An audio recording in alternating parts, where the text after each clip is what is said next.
to say a few words.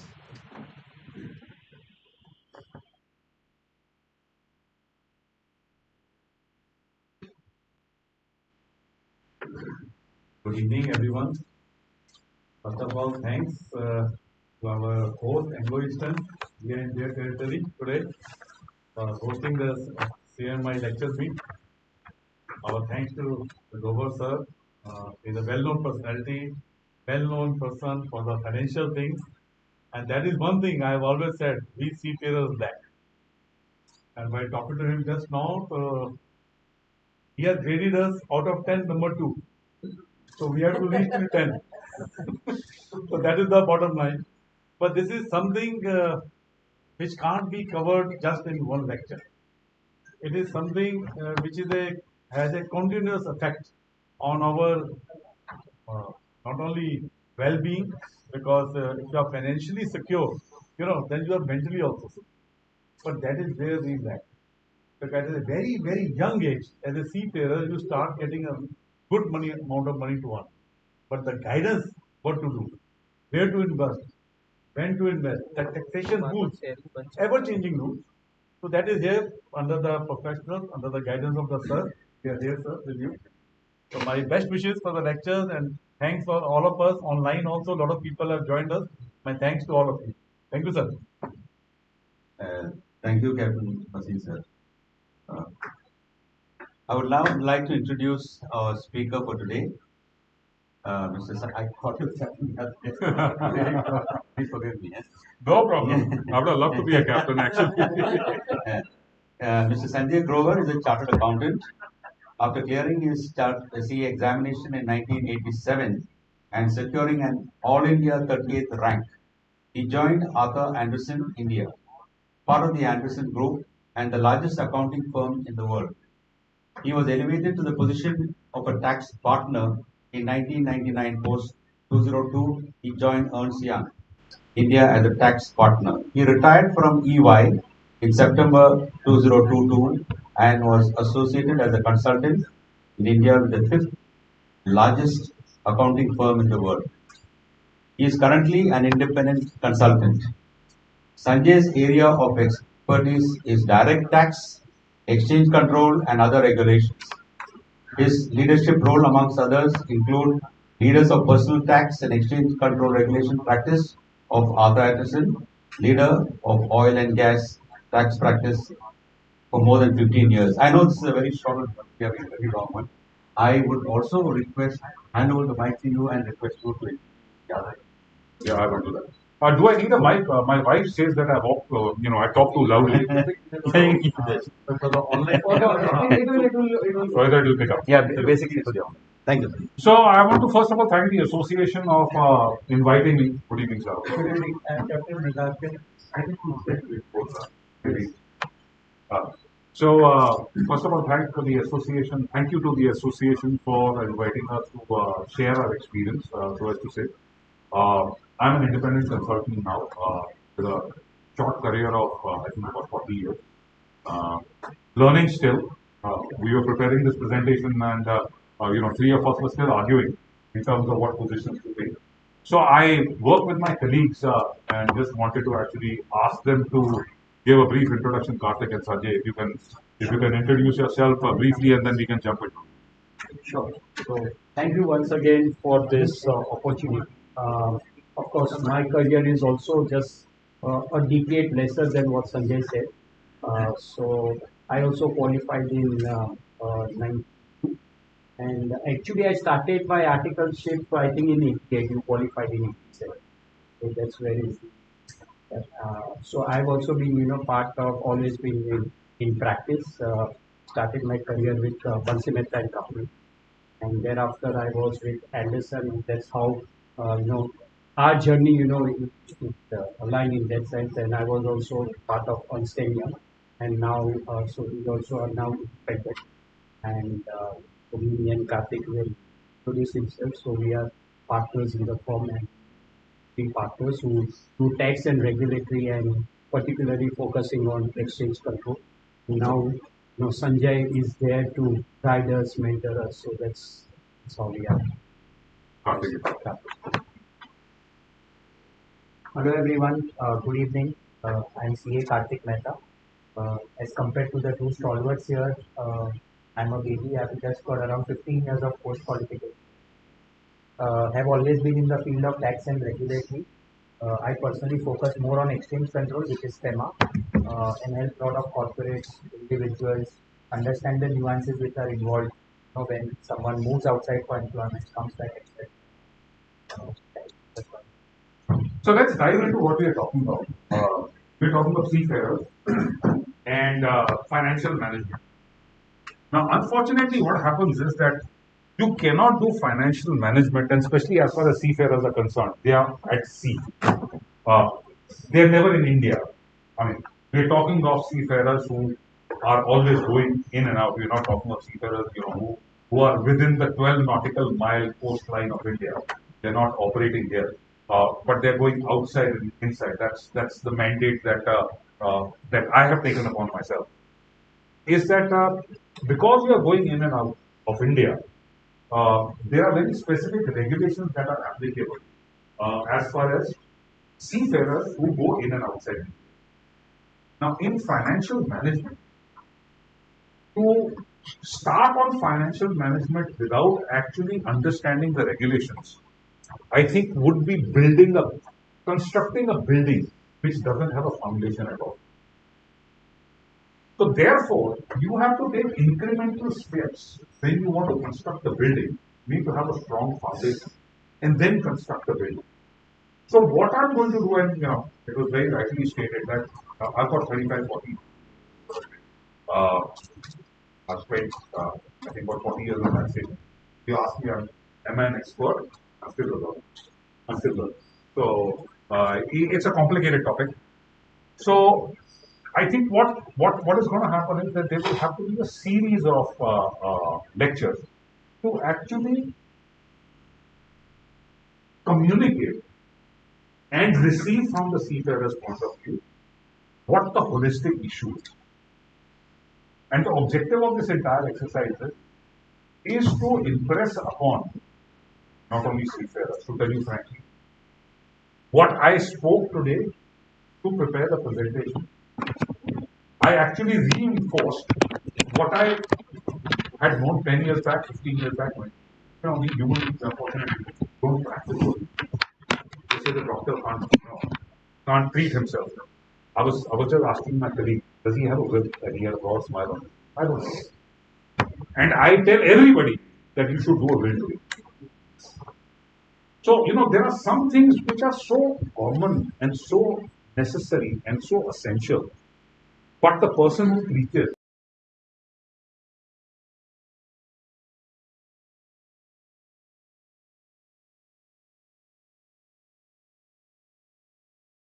change control. And then I'm going to discuss one, or I'm going to share. In fact, what I'm going to do, this, Excel sheet. I have this bad habit of jumping through my presentations. I'm going to share one very simple thing which has helped me personally. I have got that documentation since 2002, not 2002, 1998. If you open my PC, I still have that Excel sheet. And I can guarantee you, it is really helpful.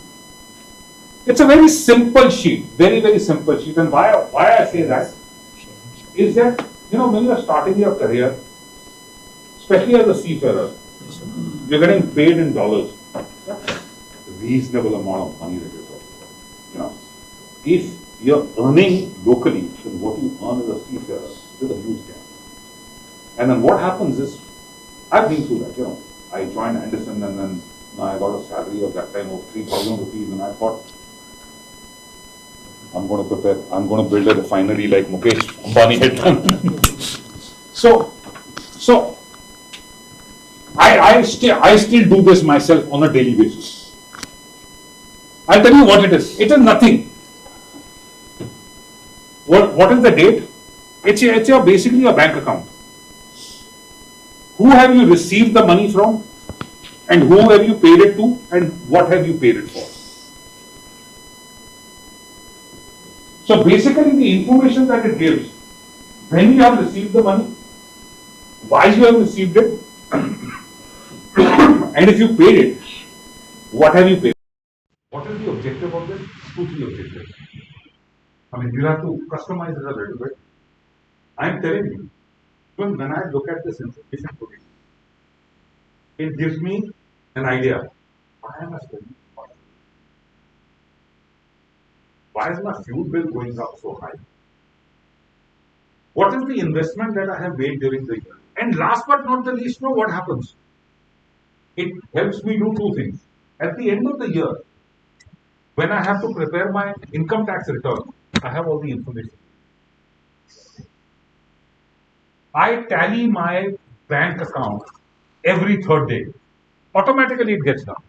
You know, you have opening balance, you have total receipts, and you have the closing balance. So at the end of the year, you don't have to tally your, and it doesn't take any effort. It takes every 3 or 4 days, takes 10 minutes. But it's of immense help. Actually, to tell you frankly, when we closed the presentation, I said, okay, it doesn't make a difference. I'll just put it in because it has helped me a lot over a period of time. So, just a practical thing. Very simple, but I can guarantee you, if you can start maintaining this, it'll really help. Now, this is a simple thing. Let's go to the more complicated stuff.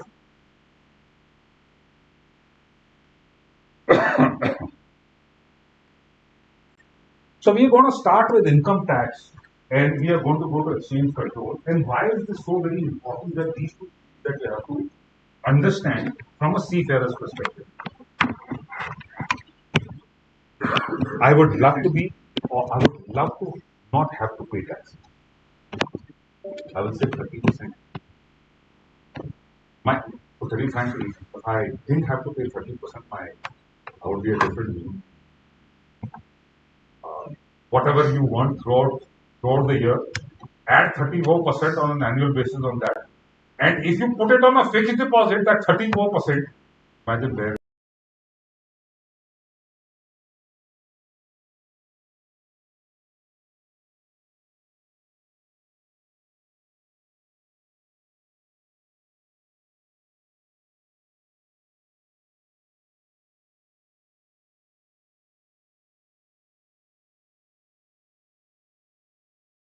Needed.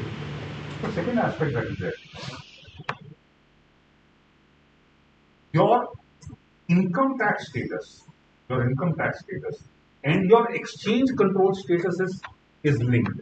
Let me give you an example. So first of all, under Indian Income Tax Act, there can be three kinds of statuses. You could have resident and ordinary resident.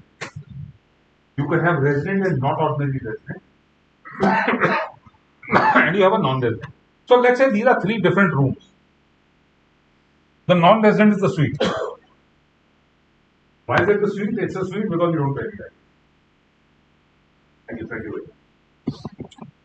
But the thing is, to get the maximum benefit, even under the Indian Income Tax Act, you have to satisfy certain conditions under exchange control. Now, 1 minute. Even under the exchange control regulations, you have not resident in India. Under the Income Tax Act, now, generally what would happen is that if you have two locations, a place like let's say Bombay, it's two different names, अभी confused नहीं हो. अगर आप दो जगह का नाम कोलाबा रख दो, so that's not good planning. That's not good plan.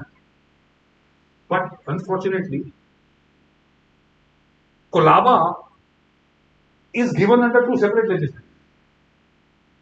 So you have to be very careful and understand that as far as Colaba under the Indian Income Tax Act is concerned, may not be Colaba under exchange control. They are two separate things. So you could be a resident and ordinary resident under the Indian income tax law, but you could be a non-resident under exchange control. So we will try and explain this. Idea is not for you to understand in detail, but the idea is to at least know what the conceptual issues are. So the first time when I also learned this, when I also tried to understand it, it went over my head, completely over my head. So I am not expecting that you know, at the end of this lecture, you give an exam, you get 100 or 100. That's not what you.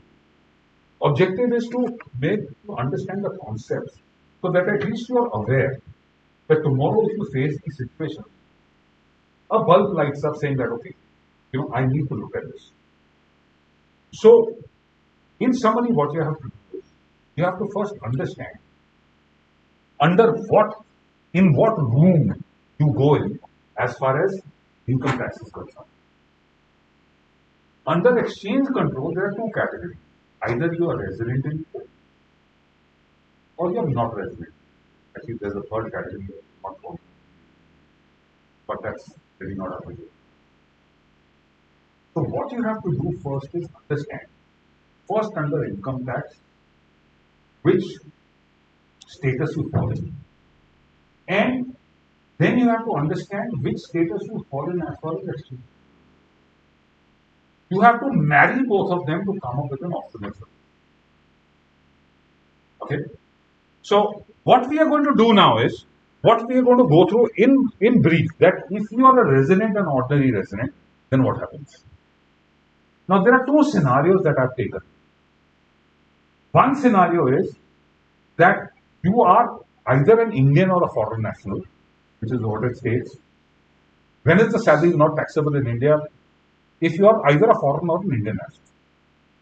But that is then broken up into, you have an Indian flag ship and sailing, and you have a foreign flag ship and sailing. Because for an Indian flag ship, for an Indian national, there are certain concessions that are available to determine whether you become a resident or not ordinary. So we've not concentrated much on this, but to just be comprehensive, I've put this, but we are going to concentrate on this. So Karthik, if you can, if you can explain, although it's very self-evident, in terms of, what is the situation for RNOR and what is the situation for ROR? So what happens is a resident and ordinary resident. A resident and ordinary resident is typically a person who is throughout the year in India, or at least is meeting the conditions under the law and is considered to be a resident in India. For these kind of individuals, their global income is taxable in India. So again, as seafarers, when there is a lot of voyages involved, there is a lot of travel involved, one needs to keep in mind that even though they may have spent some days outside India, but if they are getting covered within the residential test under the income tax law, they have to be mindful that their global income is chargeable to tax. If, let's say again, the number of days criteria, etc. are met and you are classified as a resident but not ordinary resident, or as a non-resident under the Indian income tax law, then what happens is that only your India sourced income is chargeable to tax in India. So what will happen is that any income which is said to be earned outside of India will not be chargeable to tax in India. Right? Apart from that, there is just one caveat. This is slightly technical, but just for the sake of completeness, and that's what we've mentioned over here. Sorry. So let me just interject here. I mean, from a layman's point of view, if you're a resident, you're finished. You're taxable irrespective. That's the worst room to get in. It's the room which has not been renovated since the past 20 years. So, and the best room to get into is, which is a suite, it is non-resident. Only thing is that what when we are saying is that if you become a non-resident, then your foreign income not taxable. And if you're a resident, then everything is taxable. It doesn't. When you're a non-resident, said foreign income is not taxable. उसमें थोड़ी सी गड़बड़. Now what do you mean by foreign income? I'm taking a generic term foreign. You're a non-resident. If you have rendered services outside, I don't know, non-resident, you receive salary. You receive salary outside India. So even though it is foreign income, so making a generic statement that if you are a non-resident and if you have no Indian income or only a foreign income or only Indian income will be taxable and foreign income will not be taxable. Question is foreign income you need to be careful about that if that foreign income is received in India, then it may become taxable. So let's say from a seafarer's perspective, ideally, if he becomes a non-resident and his salary is paid outside India, not taxable. But if his salary is paid in India, even though he's a non-resident, no problem. Are you with me? In summary, resident, worldwide taxation.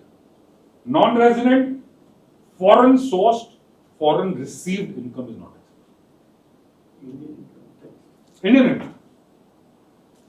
So very simple. Resident, yes sir. There was an incident some years ago where the taxman, government taxman deemed that every seafarer is Indian receiving his income in India by way of allotment.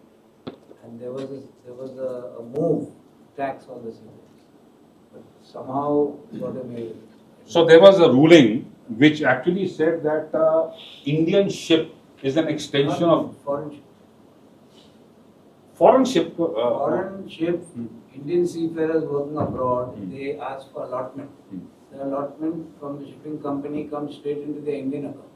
That's the reason. That was That's the reason. taxed. That's the reason. Somehow they proved with the help of CMMI, had a lot of hard work there, got the ministers and all involved, and they said, okay, our salary is earned abroad, that is basically on a ship. It's technically paid on the ship by the master. Correct. To the seafarer. Correct. It's taken back for convenience and sent by Correct. Correct. You're right. So I'm not getting into the technicalities, but as we go ahead. This route. Yeah. So if the salary is received outside India by a non-resident for services rendered outside India, obviously not taxable. But if it is received in India, then it becomes taxable. Now, what is the way to get around that? I mean, the way to get around it, there are rulings which says, then you need to have documentation of that kind, that, salary is due in India, payable that, but for convenience, I'm sending it to India. But if it is received in India directly, without that documentation, then you have. So let's go to what are the conditions for a seafarer to become a non-resident under the Indian income tax law. So here, it is received in NRE account. It's not taxable. I'll come to that. The question is that is why I said you have to be a non-resident under the Indian Income Tax Act, and then you have to see your status under the exchange control regulations. If you are a resident in India under exchange control regulations, then you can't open a NRE account. So you have to look at both. Indian income tax law says that you will not get taxed on the interest on the NRE account if you are a non-resident as per FEMA. So you have to look at, as I said, you have to first compartmentalize yourself. First determine what is your status under the Indian Income Tax Act. Then determine the status under exchange control. Understand these two.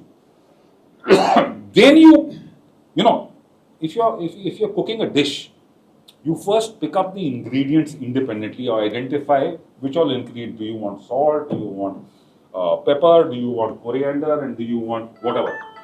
Then you start mixing them. So that's what we are doing, going step by step.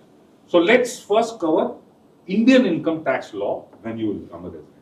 Then we will come to, in fact, exchange control is very, very interesting. Under the Indian income tax law, for the entire financial year, you can either be a resident or a non-resident. Finished. You can't have a status of, so Indian financial year runs from April 1 to March 31. You can't be a resident for a part of the year, not ordinary resident for a part of the year, and non-resident for the part of the year. You will only have one status. Whereas under exchange control, you can actually be a not resident in India for a part of the year and resident in India for the part of the year. So coming to that, I mean, if you come back from your employment and you become a resident, then you can't have an NRE account. And if you can't have an NRE account, it has to be converted into an NRO account. I mean, there are provisions that if you have an FD, then it will continue till it gets mature. So first, let's understand these legislation. So let me stop here. Am I going too fast? Am I going too slow? Any questions? So if there is any doubt or any question, please let me know so I can clarify them. Not very clear on what is the exchange control. Exchange control is Reserve Bank of India guidelines.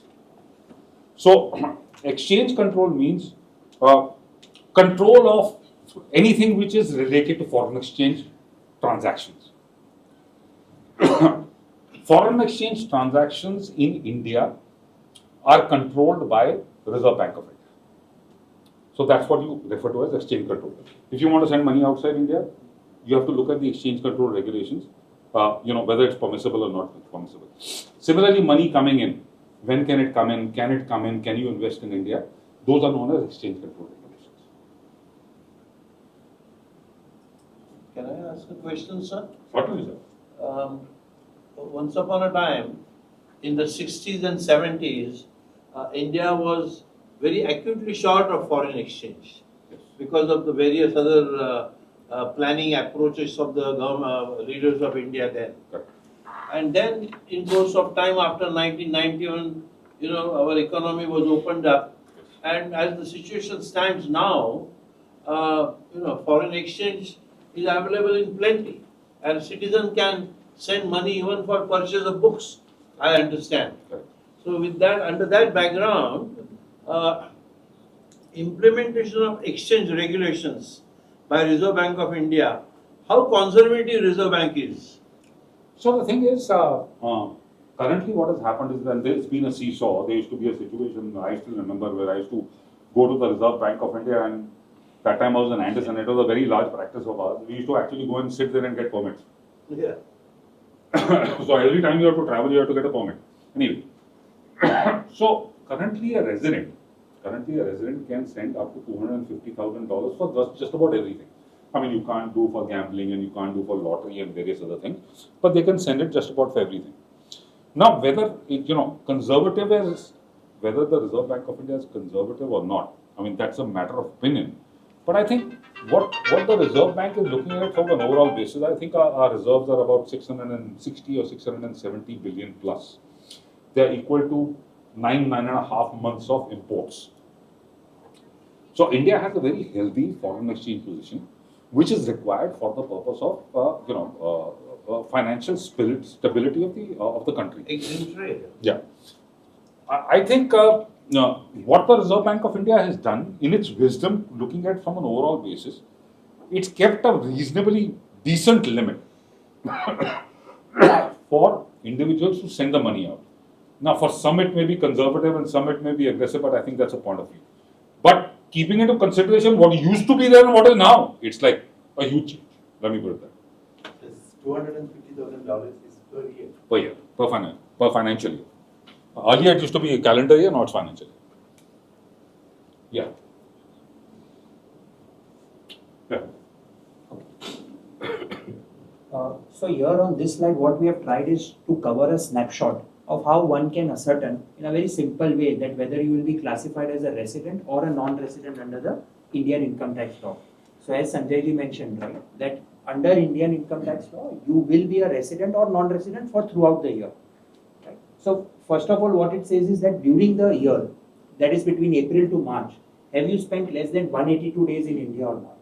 And if the answer to that is yes, then you evaluate that whether you have India sourced income, okay, which is more than 15 lakhs or not. Because now what has happened is there were a lot of individuals who used to go to countries like Dubai, etc., where there were especially no taxation law. And Indian citizens going over there, they were neither paying tax in Dubai or countries like that, and neither paying taxes in India. So to capture these kind of situations, what they have said is that if you are not getting taxed in any other country, okay, by way of your residence or domicile over there, but and you have more than like India sourced income is more than 15 lakhs, okay, then they will treat you as a resident but not ordinary resident. But if let's say you have India sourced income less than 15 lakhs and you have spent also less than 182 days in India, then they are saying that we will treat you as a non-resident.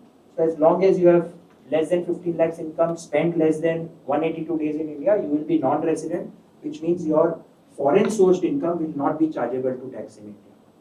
Right? Conversely, Just one. Understand that 15 lakhs concept. Yeah. So More if than 15 lakhs? more than 15 lakhs, so if let's say your India sourced income, which means you have fixed deposits, rental income, capital gains, etc., whatever. In India, if it is let's say more than 15 lakhs, your Indian income, then you will be considered as a resident but not ordinarily resident. And the implications of taxability in your hands when you are a non-resident or when you are a resident but not ordinary resident are slightly different. Right? So that is the, the nature of income which the Indian authorities have tried to tax by bringing in this condition. Let me put it the other way around for simplifying this thing. First of all, these conditions that are given, I have restricted it only to seafarers. It is not applicable to non-seafarers because seafarers are given a specific benefit under the law. Secondly, forget about this 15 lakhs for a minute for simplistic purpose. If you are outside India, if you are a seafarer, you are outside India for 182 days, earlier you would become a non-resident. You have entered the suite, straight away. Then what happened was, in order to remember what this complication is, you just need to add that if your income in India, if you are outside India for 182 days, but you have income in India for 15 lakhs or more, Indian income of 15 lakhs or more, and you are not taxable anywhere, then you will become a resident and not ordinary resident. In most of the cases for seafarers, when you are resident or not ordinary resident, or when you are a non-resident, doesn't really make a difference. But just to be on the safe side, so everybody who's sitting here should know that अब यार मेरी 15 लाख से ज़्यादा income India में है, तो check कर लूँ कि कुछ problem तो नहीं आया. Do I need to do anything? So very simple for intake and memorization. 182 days outside India for a seafarer on an Indian flagship, you become a non-resident. You will become a resident but not ordinary resident if you satisfy additional two conditions. Your income in India is more than 15 lakhs and you don't pay tax on that income anyway. Otherwise, you will be a non-resident. Any further questions? I hope I'm able to keep everybody awake.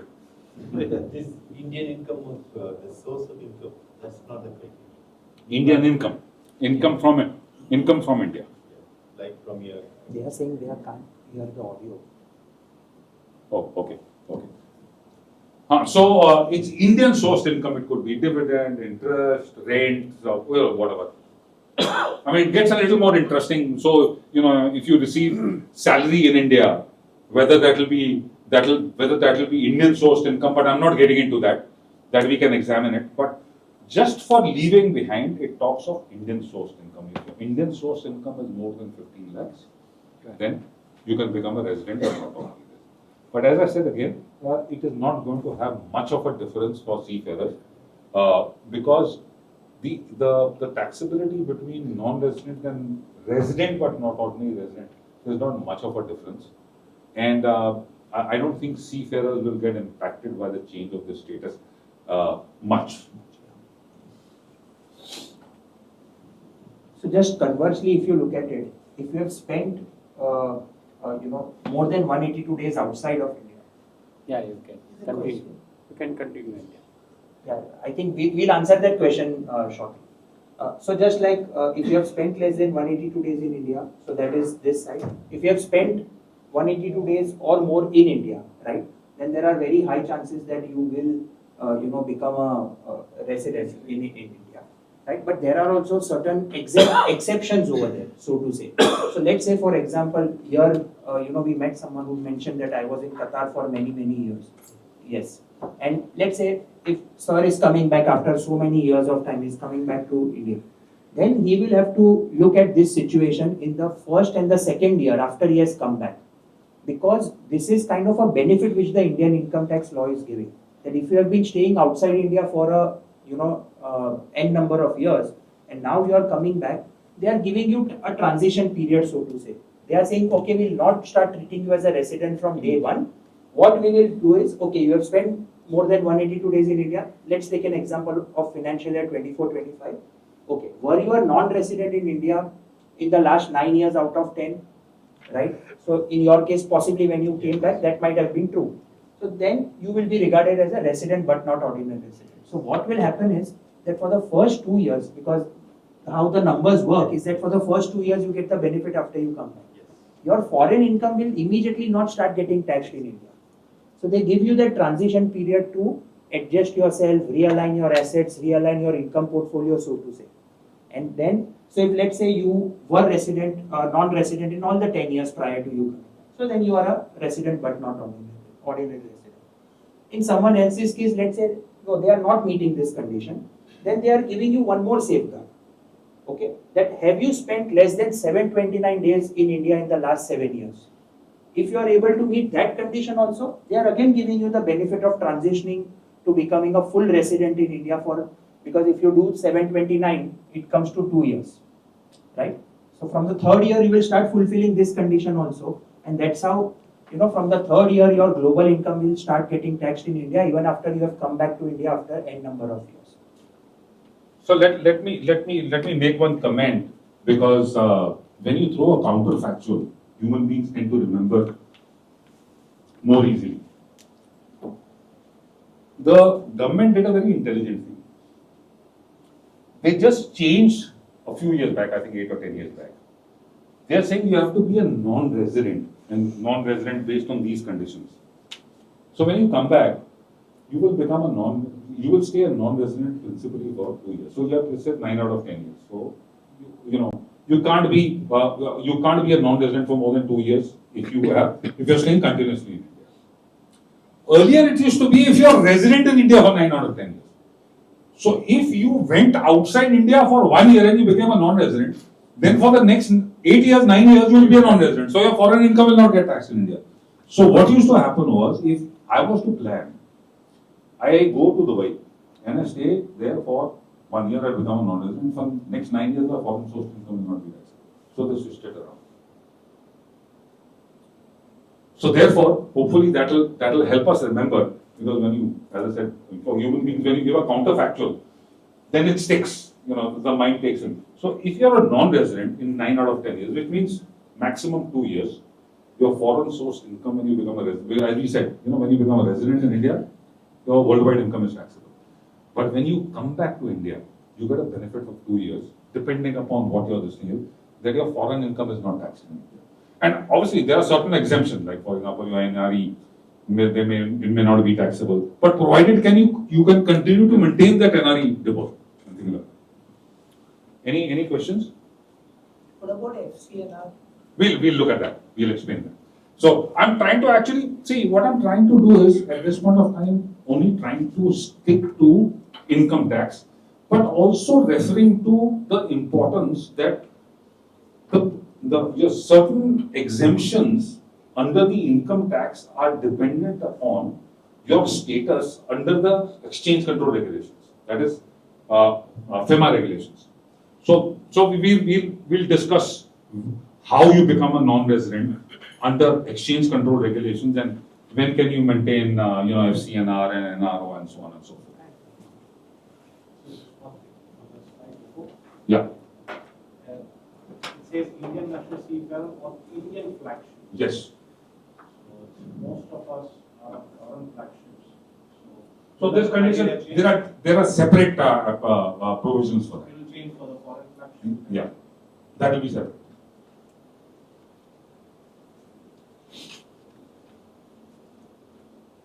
Yeah, so you want to? Yeah. So this slide is essentially just a snapshot of. You are able to hear? No.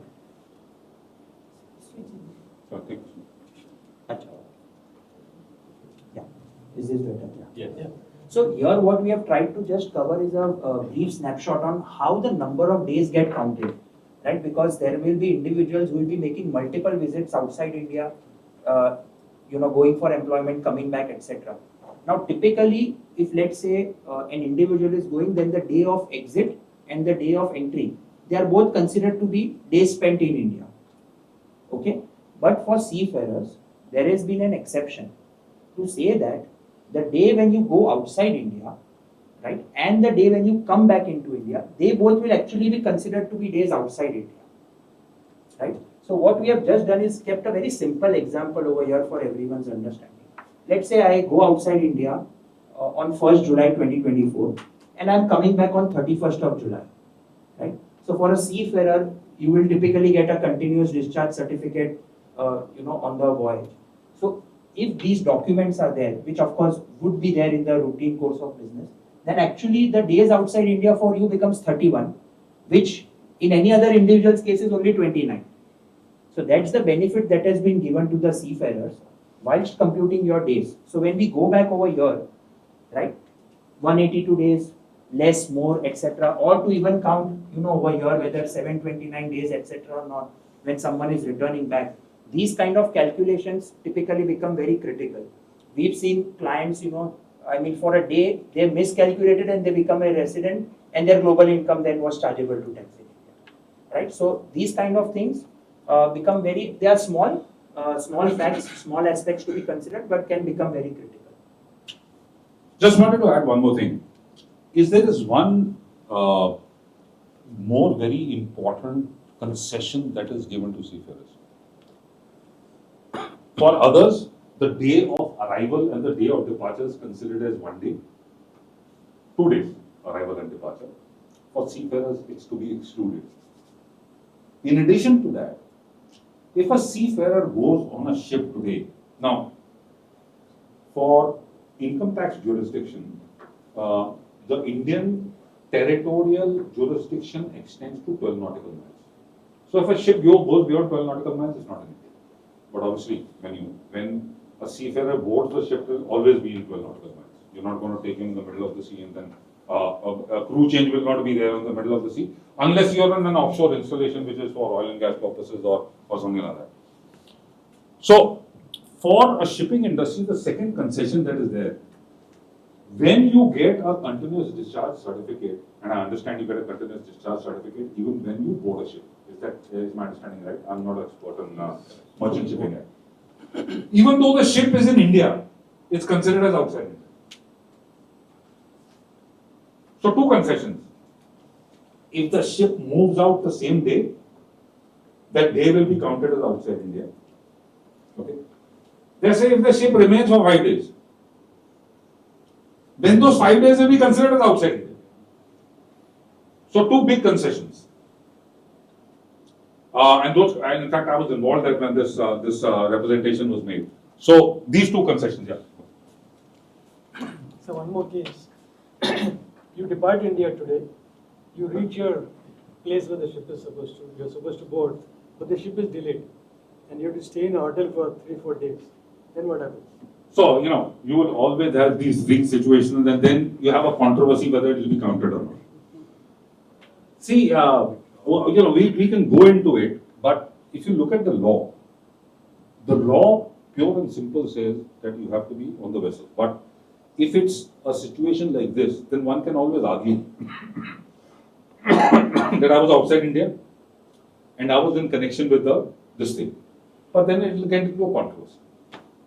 This practically happens. The law says outside India. Right. The law says out of the country, not on the ship. It says on a foreign flag vessel. So what happens is that for seafarers, so under the Indian income tax law, insofar as the number of days test is concerned, there is a very specific exemption for a member leaving on an Indian ship going outside India, right? And then the law refers to the continuous discharge certificate as well. So the dates mentioned on the CDC is typically what the income tax officer will also consider as days outside India. Foreign flag? Sorry? Foreign flagship? Foreign flagship, neither the continuous discharge certificate will be applicable, nor the concession will be available for excluding the days of arrival and departure.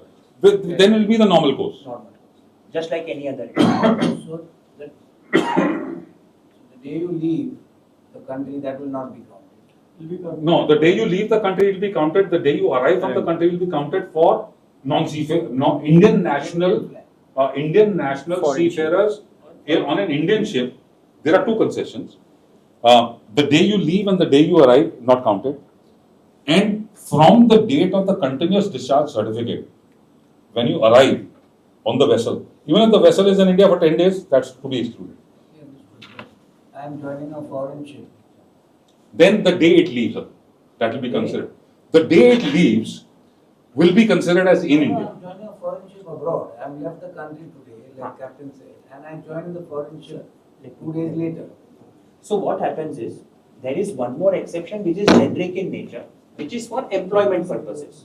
Correct. So for example, let's say me also as a chartered accountant tomorrow goes and joins a company in a foreign country, then that same rule will apply for me also. The day you left the country is considered out. Is or considered to be in India. Is considered to be in India. But the next day is The out. next 6 days out. You may start work 6 days later. That doesn't make a difference. That doesn't make a That difference. doesn't make As long as the objective for you to travel is your employment.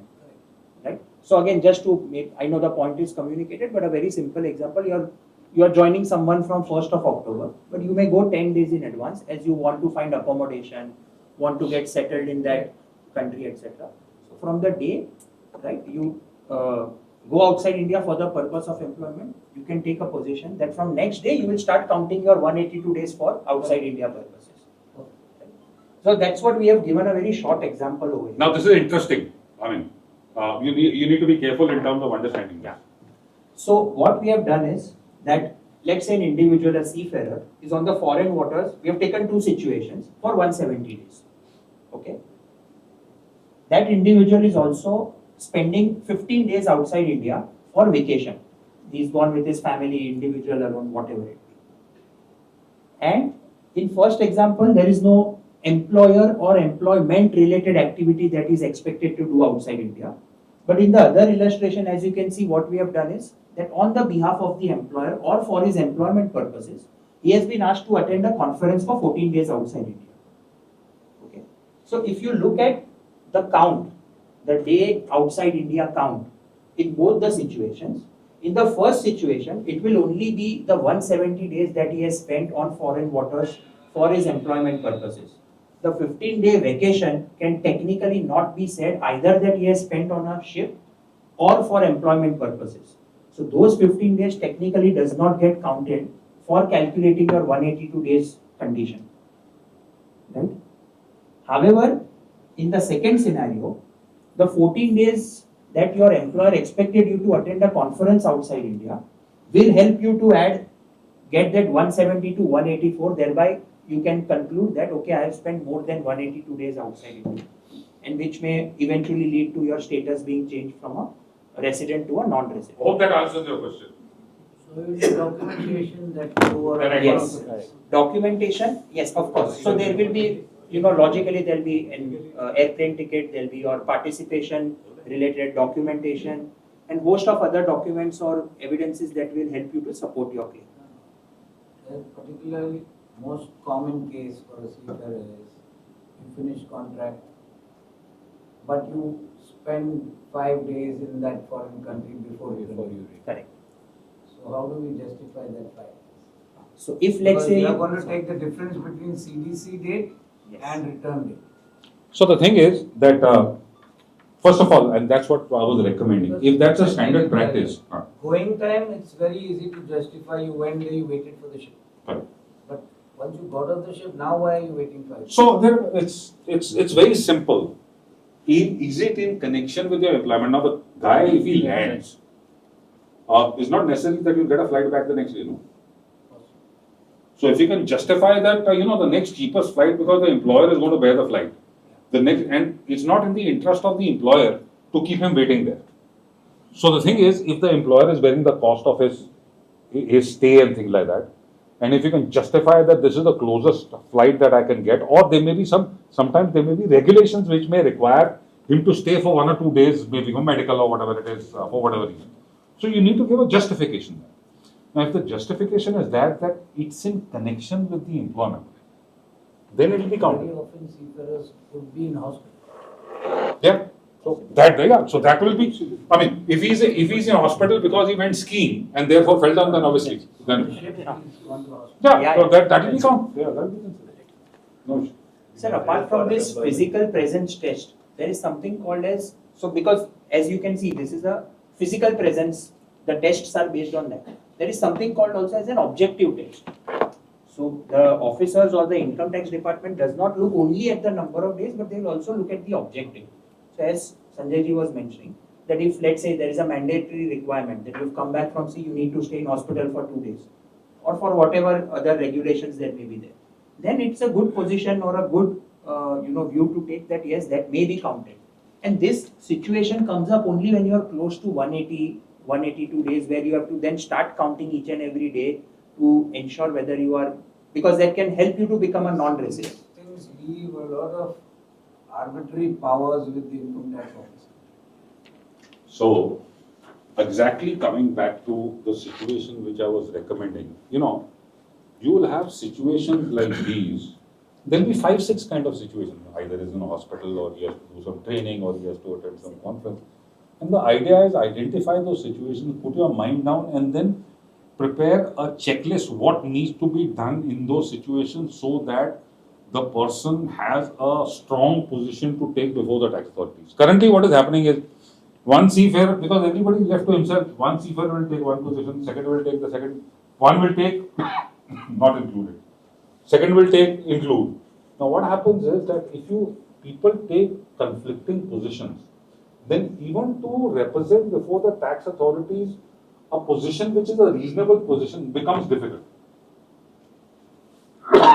So, if for the industry as a whole, we can identify these situations, apply our mind, and then come up with a position that, okay, this is the situation, that this is what you need to do, and this is the position that you can take.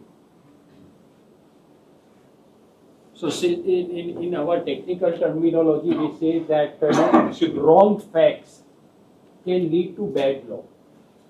Wrong facts can Can lead to bad law. So this is what is the law. But the facts are such that the judges or the courts will interpret, which is actually regarded as professionals as bad law, because these are the people who are laying down the law, who interpret and lay down the law. But bad facts can actually lead to bad law.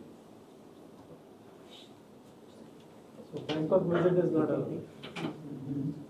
It is quite normal also, not only that people sign off and stay for a few days. Sometimes I'm short of 7 days, I'll go to Hong Kong. Yeah. I'll go to Bangkok. Generally you will. Sir, that is That is not allowed now. No, it's not allowed. No, it's not allowed. It was never allowed. It was never allowed. Sir, it was never allowed. It was never allowed. There is always something called as a law and something called as practice. Correct. So that's a practice. That's what I'm saying. Law is there very clear, which is beneficial, but sometimes bad facts lead to the law being interpreted in the way it ought not to have been interpreted. So there are many people, not in your industry only, but even otherwise, people who have typically gone outside for employment, and let's say their employment is getting over in last week of September, they will typically go for a 10-day kind of, and take this position ultimately. No, but see, if you are a non-seafarer, then it's not a problem.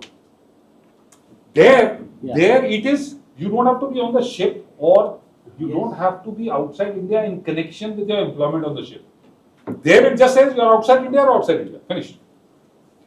So there is not a problem. But sir, the seafarer, he asked the question, if I am traveling, I traveled on the 1st of September. By the time I joined ship, it is 3rd September. That's okay. Captain will put the stamp of 3rd September. That's okay.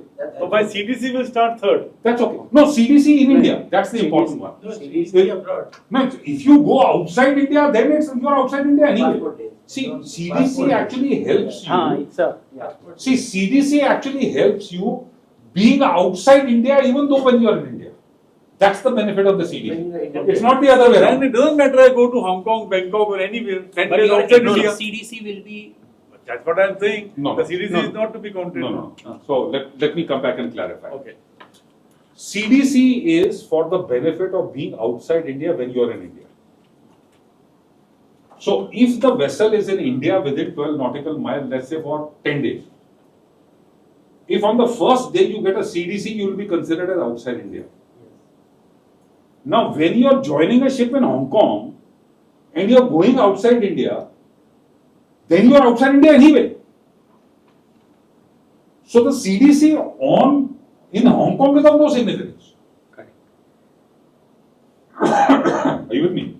I have another typical example. I am on a foreign going vessel in Indian foreign going vessel with foreign articles. But I am on the coast of India. At times I have to be trading in India. And then I go out. But I am on foreign articles. Would that be considered as a non-resident? So, yeah, if you are a vessel which is like picking up stuff and then going, it's an outbound voyage. It's not an inbound voyage, it's an outbound voyage. I am trading along the coast for a few days. I think coastal is a coastal watch. It's a coastal watch. See, Coastal from voyage. what I understand, But the articles of the ship are foreign going. so I will need to clarify that, but the law would simplistically state if you are, if you're a seafarer, you are going on an outbound ship. You're going on an outbound ship, then this benefit of concession is applicable. Yeah, tell me. So even in this case, sir, as you mentioned, coastal voyage, you will still get a CDC, Yes, yes. right? So that is what the Indian Income Tax Rule number 126 says, that the date which is stamped on the CDC as your date of onboarding the ship, and then finally whatever is your destination outside India, after you have picked up everything, and then when the date of leaving your ship, whatever is stamped, those 2 days will be considered. No, here the point other is, words. So I think you're Embarking and disembarking. Indian flagship, foreign flagship. So this we are talking of Indian flagship. Indian flagship, foreign articles. There is a distinct difference in the two. One is Indian articles, then I am taxed. No, foreign articles is not here. So if I have foreign articles on the Indian ship, I coast around the ship, or I am on the coast for a month. And thereafter, my CDC shows joined in India, foreign articles. Now I coast around the ship 30 days. And then I go to Hong Kong and all that, and then come back. No. So then, as far as when you say foreign articles, you mean non-Indian nationals. That's what you're talking. No, in national, I am an Indian. Sorry, what's the difference between foreign articles Okay, and Indian articles are what, because that's the contract of employment of the ship, which the ship and the charter signs. So my ship is chartered for carrying cargo in and out of India. So that's a foreign article. That doesn't make a difference. The condition is that you're an Indian national. You're an Indian flagged ship. Indian Foreign flag. articles, that's the important. So if you're a non-Indian flagged ship, see. Indian flag ship. So if you're an Indian flagged ship, see, you can't have an Indian flagged ship unless the ship is owned by an Indian company. But the articles are foreign going articles. Okay, so that's a. Then it's foreign going, no? That's what I'm saying. So In Indian flag vessel, whether it's an article, the ship is outside, article. But after 30 days, so out of the 180 days, most of my time is spent abroad. But that 130 days, let me. I'm on the coast. Okay, I will need to check that because this I'm not familiar with this concept. But he's saying he'll get CDC. You will get the CDC stamped on that. You get the CDC stamp when I'm leaving the country. So, first port of United as far as States. I'm concerned, if you are an Indian national, you are a seafarer, that is why you get a CDC. And you are, third condition, you are in an Indian flag vessel. Yes. The fourth condition is Articles. that the ship is leaving for outside India, but it is doing a coastal run For on the way. Yes. Then in my view, you should get it. Yeah, the benefit of CDs will give. Will be available. Because whether you are at the port or within those fields, no, it doesn't make You should get it. But I can reconfirm that. But in my view, you should get it. You should get it because you are satisfying all the conditions. But I can reconfirm it. No. The second condition, what has happened to me, I've been on for offshore vessels. My contracts are 28 days. Ah. So 28 days on, 28 days off. 28 days on 20. So sometimes I'm on board the ship 30 days, but I am complying with that 184 days. There are times when I am just 175 days. And then 7 days I go to Sri Lanka for a holiday and claim that this is my thing. For 5 days I go 10 days and stay out. So you need to be very careful. If you are Don't get caught. if you are claiming, आपको तो tax भरना पड़ेगा. Sir, don't say Sri Lanka for vacation. What you are telling now, Sir, that don't is say not Sri allowed. Lanka for What vacation. you are Do it, but doing, don't he get said caught. the right word practice. One is law, one is practice. so I think we need to stick to this thing because you know it's being broadcasted also. So what I'm trying to say is, if you are claiming an exemption as a seafarer, then taking a holiday is an issue, like what you stated here. But there are separate provisions available to a normal Indian who does not take the benefit of exemption. There the CDC doesn't matter. There you are, the day you leave India is counted. Sorry, the day you leave India is counted. The day you come back to India is counted. Plus there are other conditions that have to be satisfied for becoming a non-resident. For seafarers, it's very simple. Only 182 days. But if you want to take benefit of the conditions which is not applicable to seafarers, then there are additional conditions that everybody does. I mean, when you go abroad for employment, people will structure their stay in India in such a manner so that they stay in India as less than 182 days, which is absolutely no problem, which is a practice. And you know, and the law says presence in India. But here the law talks about a condition that you are an Indian seafarer going on an outbound vessel or an inbound vessel, and which should be an Indian flag vessel. And it talks about employment in connection with a this thing what you call as a seafarer. So there are two different conditions. So what I mean, if you don't satisfy this condition, then one has to look at whether you can take the benefit of the other condition. Yeah. Any further questions? So you know, I mean, from what I'm gathering, and from I think what you will also appreciate, is the issue is a little complicated.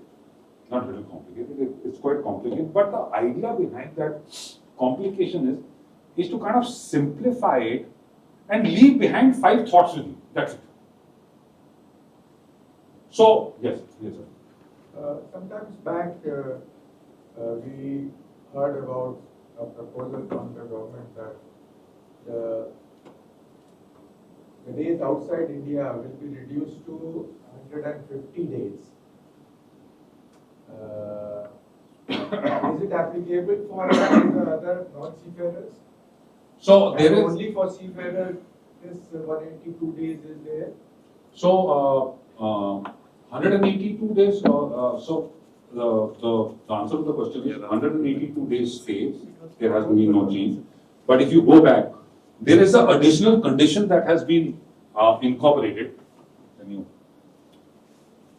So it's what 120 days now, no? 120 days. But that's for a separate aspect. It's not applicable to seafarers. So that's for separate. That's a separate provision by itself. Can you just elaborate 2 minutes in brief? Yeah. So very quickly, as I was mentioning at the start, there were individuals who used to wanting to optimize their tax, right? Would travel outside India and to a country where there is no, personal taxation, so to say, right? And just by planning their affairs in such a way, their Indian income was not getting, their foreign income was not getting taxed in India. So that is why for these kind of individuals, as long as you are an Indian citizen, right, and you are going and staying in a country where there is no personal tax, they have made the condition more onerous to say that you can, this 180 has been increased to 245. 182 has gone up to 245. So now you need to stay outside India for 245 days, and then also you will only get this status of RNOR, not a complete non-resident. So actually, I didn't want to answer that. I didn't want to answer that question because it will complicate things further. Is it applicable to say civil engineers or electrical engineers and various other types of laborers who are being recruited in India and sent abroad under another labor license being given to such recruiters by Ministry of Labor. Okay. Does it cover all of So them? the first question, if I may. So let me To ask ask that is- question very simplistically. That provision is applicable to all people other than seafarers. And first condition is that are you getting taxed in that country or not? So for example, if you are a civil engineer and you are going to United States, okay, even for let's say 6 months or 4 months, you are going to be taxed over there. Then that 182 does not go up to 245. Or many people who are going from India, say from Kerala or from Maharashtra to UAE. Yeah, that's why I mentioned Dubai. They don't have personal taxes, so for them the condition has gone up. Then They you will need get taxed there. There is no tax. There is no tax over there. It'll apply to them. But they need to stay outside for 245 days. Or more. So then they can get covered under RNOR over here. Like how any other person, if I'm going to US, then 182 day applies. For them it will become 245. But it really does not apply to seafarers. Non-seafarers. Non-seafarers. All that they are talking about is seafarers. Yeah, I know, but I also want to understand this the difference. Yes, what you're saying is right. What you're saying is right. For non-seafarers, it'll have a effect. So I think we have 10 minutes more. Okay. we should proceed. Okay. But it's very interesting topic. Yes, yes, very interesting. No, this is from Captain. That's why you need CA. Captain Meda is controlling the time. So give us some extra time. Okay, so let's quickly run through. So this will again take a little bit more time for residents. So let's go to FEMA. Yeah. So I'm going to cut short this. Let's go to FEMA. So at least you have a broad idea. And if you need be, I mean, we can get into more details if required. If you want to have another session on this, my recommendation is that you should have 2 more sessions. See, the first time you understand, the first time you listen to this, I mean, you'll pick up probably about 25-30%. The second time you listen to it, even if you take home, I would say 50-55%, you're done. You're done. You don't need more than that. Because if you try and get more than that, then even the 50% will go down the drain. Okay. Yeah, you want to explain? So like how under the income tax law, right, we mentioned that you have to look at the number of days in the current financial year. And also one thing which we mentioned is that you are resident or non-resident for the entire period, April to March. Under FEMA it is different, right? Depending upon, so the residence condition first of all says that you have to look at 182 days, but not in the current financial year, in the preceding financial year, whether you have spent in India or not. So, one thing. So, 2 things what I want you to do, very difficult. What you have heard before, park it in an area and don't mix it. Don't try and analyze it. Just take this information. Secondly, I repeat again, in 2 different legislations, they talk of collabas, and these 2 collabas are different. One talks of resident, the other also talks of resident, but these 2 are completely different. They are different places. So these 2 things you need to do at this point of time. Look at this and ultimately the answer will come. Right. So under income tax it is physical presence, whether you are in India, outside India, plus married with or harmonized with objective. Right. Under FEMA, whilst there is this condition of spending 182 days in the preceding FY in India or not, that you need to use as a yardstick, but it is more on intention based.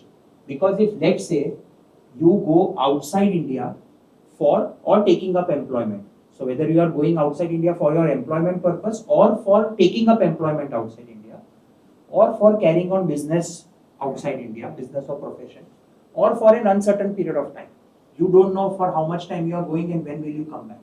Then from the very next day you become a non-resident under FEMA, unlike the Income Tax Act. And you have to then even ignore this 182-day condition, because your intention is to become a non-resident from that day itself. Right? So let me repeat. If you are standing in the current financial year, which is 24-25, current financial year, if you want to determine what your status under exchange control regulation is, go to 23-24. Determine your number of days. Are you less than 182 days? then you are a non-resident in the current financial year. If you are more than 182 days, then also you can become a non-resident, provided three things are done. Ordinarily, you will become a resident if you stayed for more than 182 days here. You will become a resident here. Okay? But you don't want to be a resident. So, how do you become a non-resident? Then what you do is, have you gone outside India for employment? Have you gone outside India for business? Have you gone outside India for profession? 3. And the fourth is, have you gone outside India for staying for an uncertain period? Now, if you go outside India for medical reasons or if you go outside India for vacation, you neither fall under employment, you neither fall under business or vocation, neither do you fall with an intention to stay for an uncertain period. So therefore, you continue to be here. But if you've gone outside for employment, now let's take a very simple scenario. Now we're talking of seafarers. For example purposes, let's go away from seafarers. There is a seafarer who is getting employed with a foreign company. You'll fall in the first condition. So even though in the previous year I've stayed more than 182 days, I am going outside India for it.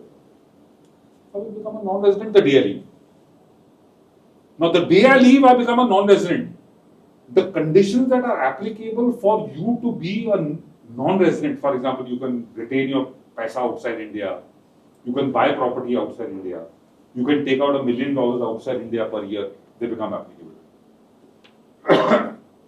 If your employment gets over and you come back, let's say after 3 months, you will become a resident again.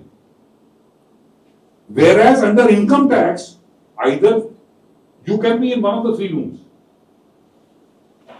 Under exchange control, your status can change. It can change 3 times a year, 4 times a year. Are you with me? Okay. Little confusing, but yes. This is news to us. This thing we That is where. I didn't know this. On that, what is the purpose of being inside or outside? What do I gain now? Income tax. I'm coming to that. No, income tax is separate. There are a lot of implications. See, when you become a resident in India, generally you can't have money outside India. Generally. But obviously what you want outside India, you can then retain it. But when you become a resident, let's say if I'm a resident in India and I have a consultancy contract. Company ABC says that I want to do consultancy with you. Can I leave that money outside India? No. I have to get the money down to India. There is a time period within which the money has to be brought down to India. If I become a non-resident and if I earn salary and if I receive it outside India, I don't need to get it back. I can invest that money in shares. I can buy property without any restriction. But if I become a resident in India, question is, can I retain that money outside India? So there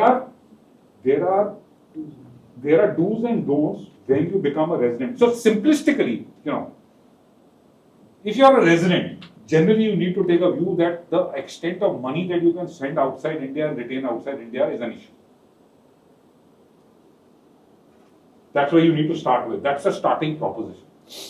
If you are a non-resident, then whatever is outside India, India has got no concern.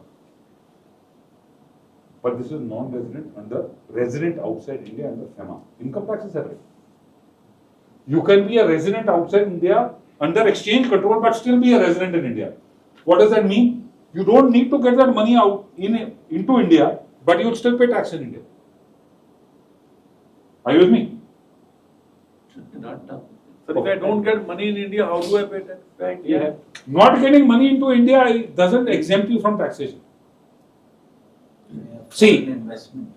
the thing is, that's what he said. Resident and ordinary resident is taxable in India on your worldwide income. Now, whether you get the money back into India doesn't make a difference. So, I'll give you an example. My son is currently studying in the US. It's the reverse situation. He's currently studying in the US. He's got a fixed deposit. Which is cumulative. So he doesn't even get the money on an ongoing basis. But I have to report it for US tax purposes and it gets taxed in the US. He doesn't take the money there. So Indian income is taxed in US? Yes. But the tax that I pay here, I get a credit in the US. Are you with me? So I don't pay double tax. ये नहीं कि इधर भी सारा 30% tax दिया और उसके ऊपर 30% उधर भी दिया. How do you get benefit then? How you compute the benefit and you put it in your return, and then if the tax authorities ask, then you have to provide evidence. The concept is called as a foreign tax credit, which is very common in the international tax arena between countries. So likewise, if let's say I have US sourced income and it gets taxed over there, but I am a resident in India, so I have to pay tax on that also in India. But whatever taxes I've paid in the US, I'll get an appropriate credit for it in India. So in the reverse, if I have some money parked in US, $70,000, and it's getting some 6.5%, 8% interest, and plus I'm getting the benefit of the exchange rate. But the money is parked there for... Yeah, it's taxable in India. If you're a resident... But I have not declared that.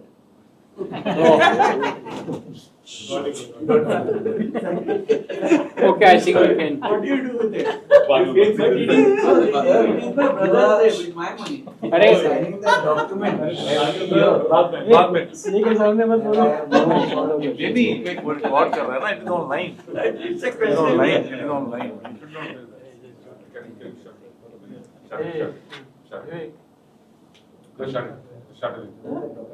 It's a question, yes. No. So, band kiya na? Band kiya? Please be careful. This is going on Facebook. So it's being relayed. So we need to be very careful.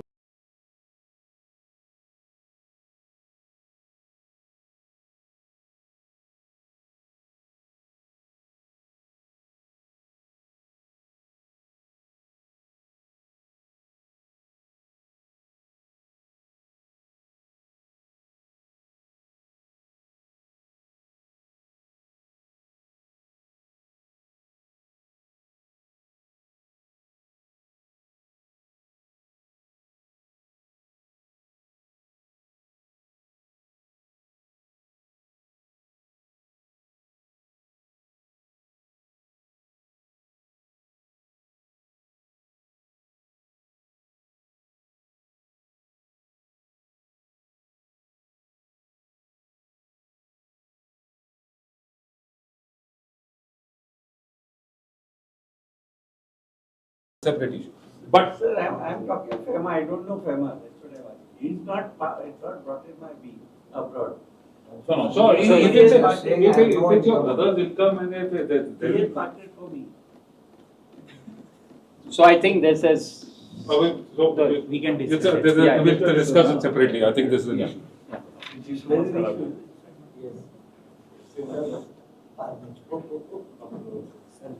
Okay, sir. Please start up. So, okay, so I think we far exceeded our time. Yes. I hope I've been able to keep everybody awake. But this is getting very interesting. Actually, we are just getting started. No, awake na अभी रात को भी नींद नहीं आएगी. अभी रात को नींद नहीं आएगी. So, as it indicates that this issue is a complex issue, but you have to start from ground zero and understand the basic principles. Now, when you understand the basic principles, then when you are doing something, at least something will trigger in your mind कि यार किसी से कुछ सुना था, and we need to actually research further to understand whether there's a problem. So that's the objective. My view is that we should have a separate session on FEMA. We can make it more elaborate. Separate session on FEMA, and then what are the implications? Like what I said, you have to first look at income tax. Close your eyes on FEMA. Then you have to look at FEMA. Then you have to look at them together. So maybe in the next session, what we can do is we can look at FEMA and then income tax and FEMA together. Well, thank you very much. So we will be having some questions online. Questions on chat. I have So there are 3 chats. Can question. I have the mic? Yeah. Sir, you can answer. It's on? Yeah, hello. Thank you, sir. Okay, we have 3 chats. I'll just read out. if Indian income is more than 15 lakhs. 15 lakhs, if one has more than 270 days outside India, then also one is NR. Am I right, sir? So basically what he's saying is that if Yeah, it's what we discussed a few minutes back, right? When sir asked a question on, the Dubai one, etc. and all. So it is essentially that the same answer. Yeah, so it will be an NR. If he's in outside NR. India for more than 2 years. No, if an Indian citizen, then technically is a RNOR. Okay, so 120 days. 120 days. Correct. And so so one is an Indian citizen spending more than 245 days outside India, okay, then also he will still be a RNOR, resident but not ordinarily resident. We have another question out there. If offshore is more than 12 nautical miles, then is it to be considered as NR? NRE?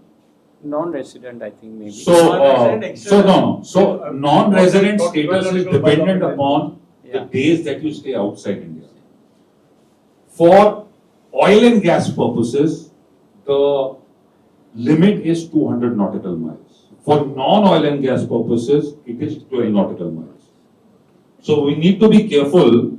What are the? So if you're working on a drilling rig, or if you're working on an offshore supply vessel which is undertaking activities in connection with offshore oil and gas activities, then the days that you spend within 200 nautical miles will be considered as in India.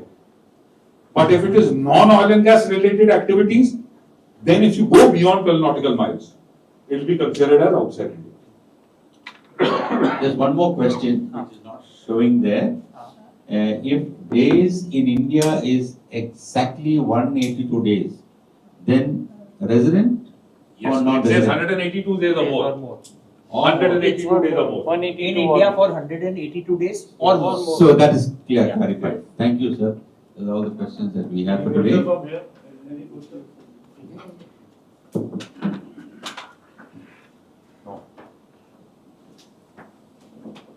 We have a small. I think the last one is, I think it's the last one. Excellent presentation and interesting session. Would love to attend both sessions. I'll just read it out. Excellent presentation and interesting discussions. Would love to attend one more session. They want Please censor. Please censor some part before uploading. That's for you. That's for you. And also delete this last line, not on the chat also. I'll invite Sorry. Captain Basim Master over here. Good evening, sirs. My NRI status changes every year. NRI to resident. I think we Did I have can any answer problem in that. investment? I think we can speak to Mr. Naveen offline. Yeah, Naveen, I'll get Mr. Grover to speak to you offline. Yeah, no problem. Or his colleagues. Yeah. Yes. We Thank have you very much. the Oh, there are more. CMMI memorabilia. Good evening, sir. Yeah, good evening.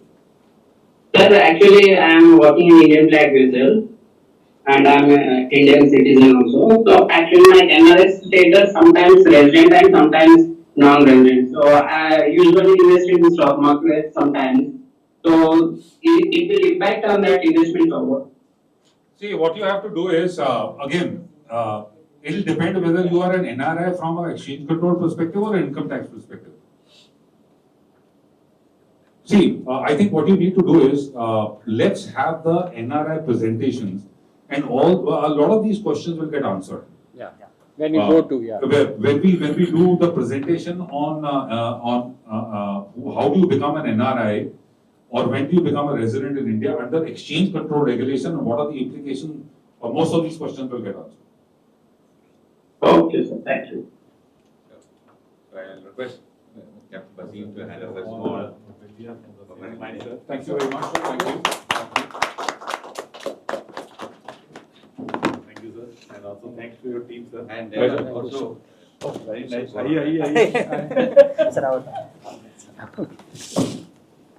Thank you so much.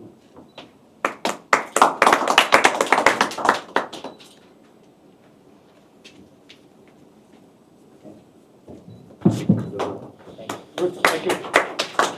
Thank you very much, sir. Now I'll invite our Secretary General, Captain Bandar, to give you the vote of thanks. One group photo. Yes. They want one group photo. Sir, Are they, sir? Group photo बहुत लोग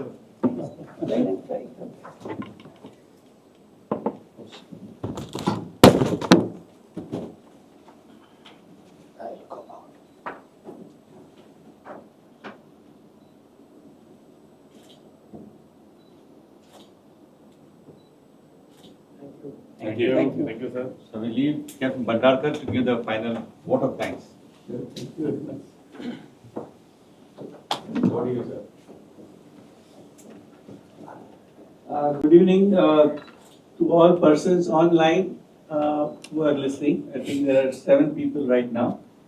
CMMI office bearers, respected wardens, senior members of CMMI, distinguished guests, members of the shipping fraternity and all participants. It is my privilege to propose this vote of thanks. First and foremost, I extend our heartfelt gratitude to Sanjay Groverji for delivering an excellent, insightful presentation on today's lecture, Seafarers Taxation and Financial Management. And we look forward to more complex, maybe next time we can go into wills or some other topic which is also relevant in today's world. Thank you, sir, for sharing your valuable expertise with us.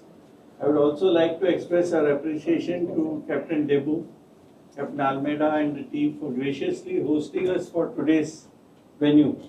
A special thank you to the media partners, Marex, Bhandarkar Publications, Sailor Today, Sagar Sandesh, Maritime Destination, for covering this event and supporting our efforts in reaching a wider audience. I also wish to acknowledge Captain Shashi Kumar, CEO, Sudhir Palkar, Mr. Kumar, for their seamless back-end support, ensuring the smooth execution of today's event.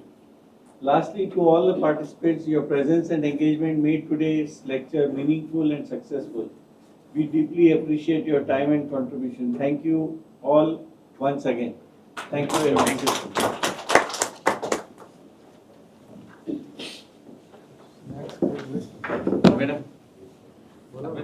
Almeida. Almeida.